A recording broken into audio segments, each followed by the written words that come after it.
After watching the entire season of the K-drama Little Women, here's what really happened on episode 8 on that one day in Singapore. We will tie all scenes using Hwa-young's account of events when she meets In-ju again and discloses what took place. Hwa-young, who is actually alive, reads about the International Orchid Festival and sees that a Ms. Oh In-ju was going to attend the auction, and in a photo shows a lady that dressed like her and knew it was Sang-ah. As this was in all likelihood impending danger for In-ju, Hwa-young heads to the function to warn her. After the orchid auction, In-ju joins a few ladies to talk. A woman arrives and tells In-ju she thought she just saw her in the bathroom. Hwa-young watches by, and as In-ju leaves to look for her look-alike, Hwa-young tries to go meet her but doesn't get the chance, as In-ju is stopped by Do-il saying no one can possibly look like her. With someone trying to impersonate In-ju, Do-il and In-ju agree to withdraw the 70 billion as soon as possible. As they enter the building, a lady bumps into her on purpose and hands her a note that tells her Do-il is a dangerous man and stay away from him. Advises her on the last bank to escape by using the side door where a car will be waiting outside and will take her to the apartment.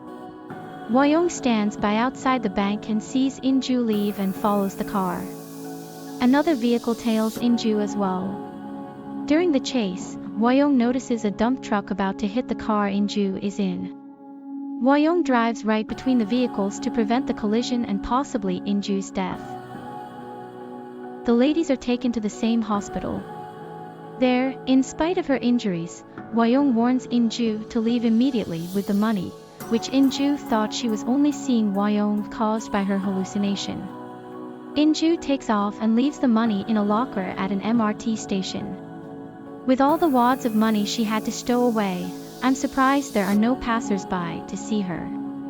She then calls the hotel staff to bring her bricks to fill her empty suitcase, most likely because she no longer knows who to trust. In-ju heads to the apartment and guzzles down the blue orchid drink waiting for her. Hwa-young is right there, seeing her flying paper planes. As she is about to head up, Sang-ah arrives. Hwa-young hides and thinks of something to disrupt anything that may happen between Sang-ah and In-ju.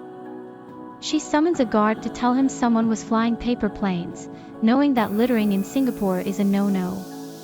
She passes out from her injuries and is wheeled to an ambulance. Night falls. In-ju hears someone at the door and expects to see her friend Hwa-young but sees Sang-ah instead. Still not sure why it took so long for her to appear.